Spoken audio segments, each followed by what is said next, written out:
Hi అండి. అందరికీ నమస్కారం. ఆదివారంతో కూడిన రథసప్తమి పూర్తి విశేష పూజా విధానం. నమస్కారం. ఈరోజు మనం తెలుసుకోబోతున్నాం ఈ సంవత్సరం ఆదివారంతో కలిసి వచ్చిన రథసప్తమి విశేషత, అలాగే స్నానం చేసే విధానం, చాగంటి వారు చెప్పిన స్నాన మంత్రం, తలపై పెట్టుకోవాల్సిన ఆకులు, అర్ఘ్యం ఇచ్చే విధానం, పూజా విధానం, నైవేద్యం గురించి పూర్తి వివరాలు తెలుసుకుందాం. రథసప్తమి సూర్యభగవానునికి అతి ప్రీతికరమైన పర్వదినం. ఆదివారం కూడా సూర్యుని స్వంత దినం కావడంతో ఈ రెండు ఒకే రోజున రావడం చాలా అరుదైన మహాశుభయోగంగా శాస్త్రాలు చెబుతున్నాయి. ఈ రోజున సూర్యారాధన చేస్తే ఆరోగ్యం, దీర్ఘాయువు, ఐశ్వర్యం లభిస్తాయని నమ్మకం. రథసప్తమి రోజు ఉదయం సూర్యోదయానికి ముందు లేచి స్నానం చేయటం అత్యంత శ్రేష్టం. స్నానం చేసే సమయంలో తలపై 7 ఆకులు పెట్టుకోవాలి. ఈ 7 ఆకులు సూర్యుని 7 కిరణాలకు ప్రతీకగా భావిస్తారు.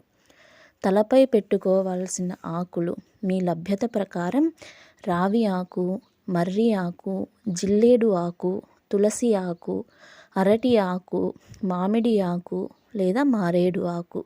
ఇవన్నీ దొరకకపోతే కనీసం 3 లేదా 5 ఆకులు పెట్టుకున్నా సరిపోతుంది. ముఖ్యంగా రావి, మర్రి, జిల్లేడు ఆకులు ఉంటే చాలా శుభం.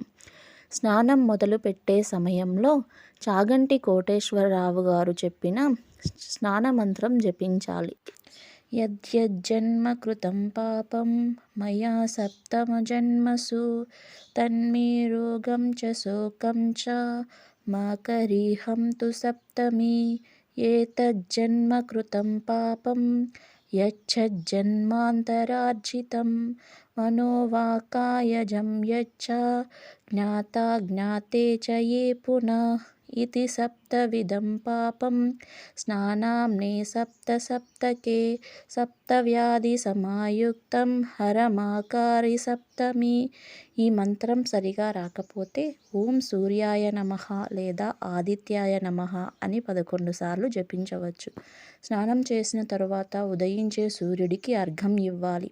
రాగి పాత్రలో నీరు తీసుకొని అందులో కుంకుమ, అక్షింతలు, పువ్వులు వేసి తూర్పు దిశగా నిలబడి సూర్యునికి ఎదురుగా అర్ఘ్యం సమర్పించాలి. అర్ఘ్యం ఇస్తూ ఓం సూర్యాయ నమః లేదా ఆదిత్యాయ నమః అని 11 సార్లు జపించాలి.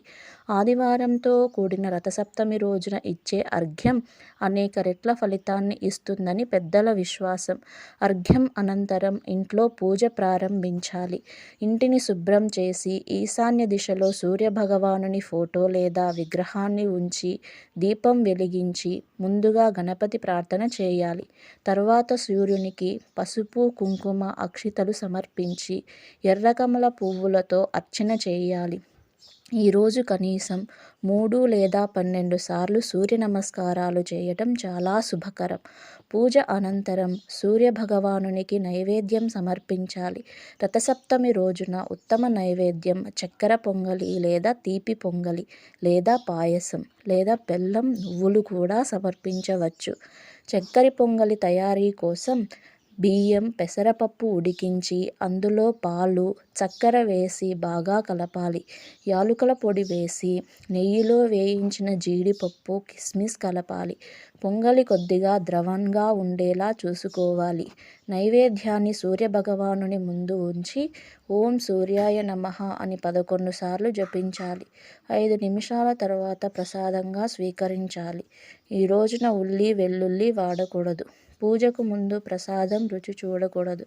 ఈ విధంగా ఆదివారంతో కూడిన రథసప్తమి రోజున స్నానం, మంత్రం, జపం, ఆకులు పెట్టుకోవటం, అర్ఘ్యం, పూజ, ప్రసాదం భక్తితో చేస్తే సూర్యభగవానుని కృపతో ఆరోగ్యం, శాంతి, సుఖ సంపదలు లభిస్తాయి. వీడియో నచ్చితే లైక్ చేయండి, షేర్ చేయండి, సబ్స్క్రైబ్ చేయడం మర్చిపోవద్దు. అందరికీ రథసప్తమి శుభాకాంక్షలు.